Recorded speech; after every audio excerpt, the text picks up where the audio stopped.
आप सुनेंगे मुंशी प्रेमचंद द्वारा लिखित उपन्यास गबन का 16वां भाग। रतन ने निमंत्रण से हर्ष स्वीकार किया और दोनों आदमी विदा हुए। घर पहुंचे तो शाम हो गई थी। रमेश बाबू बैठे हुए थे। जलपा तो तांगे से उतरकर अंदर चली गई। रमा रमेश बाबू के पास जाकर बोला, क्या आपको आए देर हुई है? रमेश, नहीं, अभी तो चला आ रहा हूँ। क्या वकील साहब के यहाँ गए थे? रमा, जी हाँ, 3 रुपए की चपत पड़ गई। रमेश, कोई हरज नहीं, ये रुपया तो वसूल हो जाएंगे। बड़े आदमियों से राह रस्म हो जाए तो बुरा नहीं है। बड़े बड़े काम निकलते हैं। एक दिन उन लोगों को भी तो बुलाओ। रमा, अब की इतवार को चाय की दावत दे आया हूँ। रमेश, कहो तो मैं भी आ जाऊं? जानते हो ना, वकील साहब के एक भाई इंजीनियर हैं। मेरे एक साले बहुत दिनों से बेकार बैठे हैं। अगर वकील साहब उसकी सिफारिश कर दें तो गरीब को जगह मिल जाए। तुम जरा मेरा इंट्रोडक्शन करा देना, बाकी और सब मैं कर लूंगा। पार्टी का इंतजाम ईश्वर ने चाहा तो ऐसा होगा कि मेम साहब खुश हो जाएंगी। चाय के सेट, शीशे के रंगीन गुलदान और फानूस मैं ला दूंगा। कुर्सियां, मेजे, फर्श सब मेरे ऊपर छोड़ दो। ना कुली की जरूरत न मजूर की, उन्हीं मूसलचंद को रगे दूंगा। रमानाथ, तब तो बड़ा मजा रहेगा। मैं तो बड़ी चिंता में पड़ा हुआ था। रमेश, चिंता की कोई बात नहीं, उसी लौंडे को जोत दूंगा। कहूंगा, जगह चाहते हो तो कारगुजारी दिखाओ, फिर देखना कैसी दौड़ धूप करता है। रमानाथ, अभी 2-3 महीने हुए आप अपने साले को कहीं नौकर रखा चुके हैं ना? रमेश, अभी 6 और बाकी हैं, पूरे 7 जीव हैं। जरा बैठ जाओ, जरूरी चीजों की सूची बना ली जाए। आज ही से दौड़ धूप होगी, तब सब चीजें जुटा सकूंगा। और कितने मेहमान होंगे? रमानाथ, मेम साहब होंगी और शायद वकील साहब भी आए। रमेश, ये बहुत अच्छा किया। बहुत से आदमी हो जाते तो भब्बड़ हो जाता। हमें तो मेम साहब से काम है, ठल्लुओं की खुशामद करने से क्या फायदा। दोनों आदमियों ने सूची तैयार की। रमेश बाबू ने दूसरे ही दिन से सामान जमा करना शुरू किया। उनकी पहुंच अच्छे अच्छे घरों में थी। सजावट की अच्छी अच्छी चीजें बटोर लाए। सारा घर जगमगा उठा। दयानाथ भी इन तैयारियों में शरीक थे। चीजों को करीने से सजाना उनका काम था। कौन गमला कहाँ रखा जाए, कौन तस्वीर कहाँ लटकाई जाए, कौन सा गलीचा कहाँ बिछाया जाए, इन प्रश्नों पर तीनों मनुष्यों में घंटों वाद विवाद होता था। दफ्तर जाने से पहले और दफ्तर से आने के बाद तीनों इन्हीं कामों में जुट जाते थे। एक दिन इस बात पर बहस छिड़ गई कि कमरे में आईना कहाँ रखा जाए। दयानाथ कहते थे, इस कमरे में आईने की जरूरत नहीं, आईना पीछे वाले कमरे में रखना चाहिए। रमेश इसका विरोध करते थे। रमा दुविधा में चुपचाप खड़ा था, न इनकी सी कह सकता था न उनकी सी। दयानाथ, मैंने सैकड़ों अंग्रेजों के ड्राइंग रूम देखे, कहीं आईना नहीं देखा। आईना श्रृंगार के कमरे में रहना चाहिए, यहाँ आईना रखना बेतुकी सी बात है। रमेश, मुझे सैकड़ों अंग्रेजों के कमरे को देखने का अवसर तो नहीं मिला है, लेकिन 2-4 जरूर देखे हैं और उनमें आईना लगा हुआ देखा। फिर क्या ये जरूरी बात है कि इन जरा जरा सी बातों में भी हम अंग्रेजों की नकल करें? हम अंग्रेज नहीं हैं, हिंदुस्तानी हैं। हिंदुस्तानी रईसों के कमरे में बड़े बड़े आदमकद आईने रखे जाते हैं। ये तो आपने हमारे बिगड़े हुए बाबुओं की सी बात कही, जो पहनावे में, कमरे के सजावट में, बोली में, चाय और शराब में, चीनी की प्याली में, गरज दिखावे की सभी बातों में तो अंग्रेजों का मुंह चिढ़ाते हैं। लेकिन जिन बातों ने अंग्रेजों को अंग्रेज बना दिया है और जिनकी बदौलत वो दुनिया पर राज करते हैं, उसकी हवा तक नहीं छू जाती। क्या आपको भी बुढ़ापे में अंग्रेज बनने का शौक चढ़ाया है? दयानाथ अंग्रेजों की नकल को बहुत बुरा समझते थे। ये चाय पार्टी भी उन्हें बुरी मालूम हो रही थी। अगर कुछ संतोष था तो यही कि 2-4 बड़े आदमियों से परिचय हो जाएगा। उन्होंने अपनी जिंदगी में कभी कोट नहीं पहना था। चाय पीते थे मगर चीनी के सेट की कैद न थी। कटोरा, कटोरी, गिलास, लोटा, तसला, किसी से भी उन्हें आपत्ति न थी। लेकिन इस वक्त उन्हें अपना पक्ष निभाने की पड़ी थी। बोले, हिंदुस्तानी रईसों के कमरे में मेजें कुर्सियां नहीं होती, फर्श होता है। आपने कुर्सी मेज लगाकर इसे अंग्रेजी ढंग से तो बना दिया। अब आईने के लिए हिंदुस्तानियों की मिसाल दे रहे हैं। या तो हिंदुस्तानी रखिए या अंग्रेजी। ये क्या कि आधा तीतर आधा बटेर। कोट पतलून पर चगोशिया टोपी तो नहीं अच्छी मालूम होती। रमेश बाबू ने समझा था कि दयानाथ की जबान बंद हो जाएगी, लेकिन ये जवाब सुना तो चकराए। मैदान हाथ से जाता हुआ दिखाई दिया तो बोले, तो आपने किसी अंग्रेज के कमरे में आईना नहीं देखा? भला ऐसे 10-5 अंग्रेजों के नाम तो बताइए। एक आपका वही किरांटा हेड क्लर्क है, उसके सिवा और किसी अंग्रेज के कमरे में तो शायद आपने कदम भी ना रखा हो। उसी किरंटे को आपने अंग्रेजी रुचि का आदर्श समझ लिया है। खूब मानता हूँ। दयानाथ, ये तो आपकी जबान है, उसे किरंटा, चमरेशियन, पिलपिली जो चाहे कहें, लेकिन रंग को छोड़कर वो किसी बात में अंग्रेजों से कम नहीं है। और उससे पहले तो यूरोपियन था। रमेश इसका कोई जवाब सोच ही रहे थे कि एक मोटर कार द्वार पर आकर रुकी और रतनबाई उतरकर बरामदे में आई। तीनों आदमी चटपट बाहर निकल आए। रमा को इस वक्त रतन का आना बुरा मालूम हुआ। डर रहा था कि कहीं कमरे में भी ना चली आए, नहीं तो सारी कलई खुल जाए। आगे बढ़कर हाथ मिलाता हुआ बोला, आइए, ये मेरे पिता हैं और ये मेरे दोस्त रमेश बाबू हैं।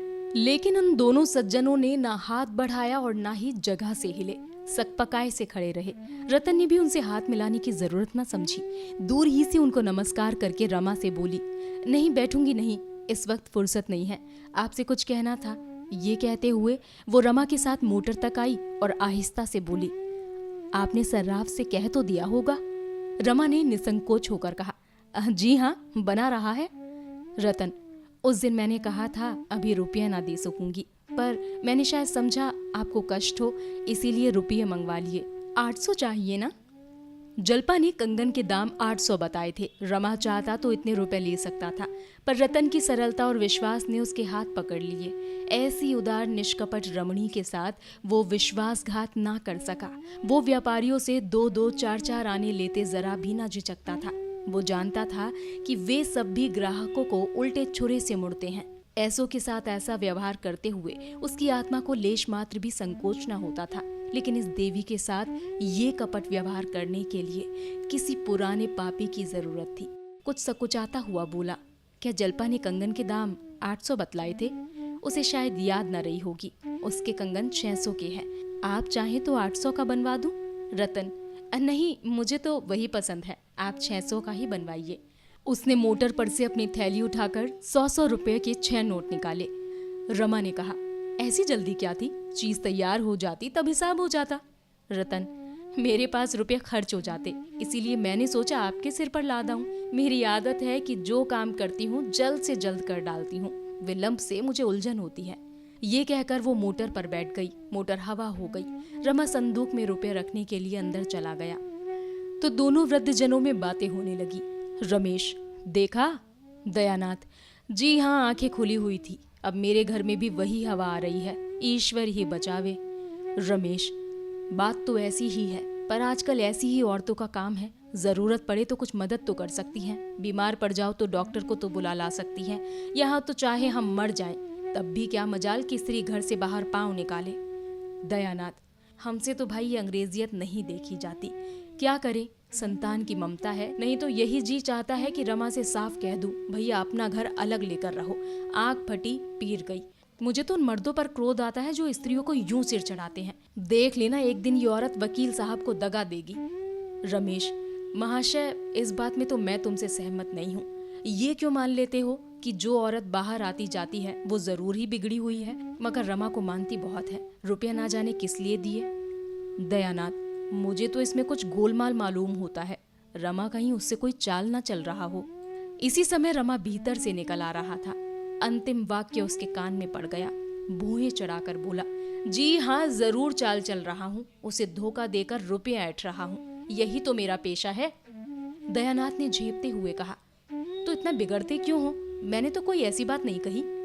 रमानाथ, पक्का जलिया बना दिया, और क्या कहते? आपके दिल में ऐसा शुबह क्यों आया? आपने मुझ में ऐसी कौन सी बात देखी जिससे आपको ये ख्याल पैदा हुआ? मैं जरा साफ सुथरे कपड़े पहनता हूँ, जरा नई प्रथा के अनुसार चलता हूँ। इसके सिवा आपने मुझ में कौन सी बुराई देखी? मैं जो कुछ खर्च करता ईमानदारी से कमा कर करता हूँ। जिस दिन धोखे और फरेब की नौबत आएगी ना, जहर खाकर प्राण दे दूंगा।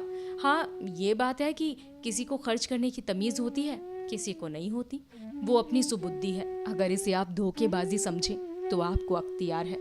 जब आपकी तरफ से मेरे विषय में ऐसे संशय होने लगे तो मेरे लिए यही अच्छा है कि मुंह में कालिक लगाकर कहीं निकल जाऊं। रमेश बाबू यहाँ मौजूद हैं। आप इनसे मेरे विषय में जो कुछ चाहे पूछ सकते हैं।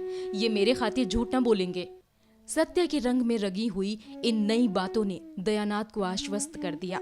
बोले, जिस दिन मुझे मालूम हो जाएगा कि तुमने ये ढंग अख्तियार किया है, उससे पहले मैं मुंह में कालिक लगाकर निकल जाऊंगा। तुम्हारा बढ़ता हुआ खर्च देखकर मेरे मन में संदेह हुआ था।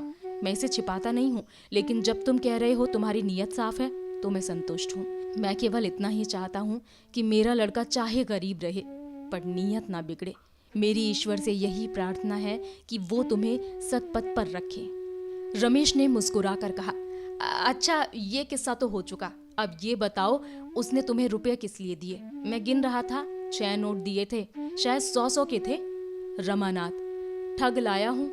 रमेश, मुझसे शरारत करोगे तो मार बैठूंगा। अगर जठी लाए हो तो मैं भी तुम्हारी पीठ ठोकूंगा।